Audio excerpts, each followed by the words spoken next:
Sir आपलं नाव? केशव नत्तूजी रामटेके भिसे, अच्छा, तहसील चिमूर, जिल्हा चंद्रपूर. अच्छा, ही कोणती व्हेरायटी आहे? हे 1053 आहे. अच्छा, तर तुम्ही आता याच्या आधी जे खत वापरलं होतं हो. त्याच्यात आणि आपलं जे DAP वापरलं जैविक, पण यांच्यामध्ये यामध्ये जास्त काय फरक result आहे. आहे? याच्यामध्ये जास्त रिजल्ट आहे. बायोवा DAP मध्ये याच्यात जास्त रिजल्ट आहे.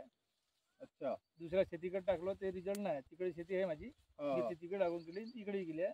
तिच्यात रिजल्ट जास्त आहे. म्हणजे आपल्या खतामुळे एक प्रकारे आपण शेतकऱ्यांना खूप जास्त हो, लागवड भरपूर आहे. लागवड रिझल्ट दिसत आहे. आता रिजल्ट दिसत आहे ना पूर्ण. तिच्या असे बांगून लावली तरी हा. हिचे 100 क्विंटल मिरची निघून झालेली आहे. क्या बात आहे, बढिया. 100 क्विंटल निघून झाली आहे. बढिया, बढिया, बढिया. आता आणि सांगतो मी. आपलं म्हणजे किती महिने आधी टाकलं तुम्ही याच्यामध्ये? आता आपण हे 25 दिवस झाले. 25 दिवस आधी पहिले 20 दिवस झाले होते. म्हणजे 20-22 दिवसांना आपण टाकत असतो. आता क्वालिटी चांगली आहे आणि निरोगी आहे. हो. बरं सर, बाकीच्या शेतकऱ्यांना तुम्ही काय आवाहन करू शकता या खताबद्दल? आम्ही सांगू शकतो ना, सगळं जातं आपल्याला हे भेटलं, फायदा भेटला, सगळं भेटलं आणि याच्यात आपण भरपूर आपण कमवलं. अच्छा, नाही नाही का? उत्पन्नात पण वाढ झाली उत्पन्नाची आणि वाढ अनुदान झाली, पण भेटत आहे क्वालिटी तुम्हाला. चांगली राहतं तिच्यात, सगळं आहे. तिचा भरपूर रिजल्ट आहे. धन्यवाद सर. धन्यवाद केशव रामटेके साहेब.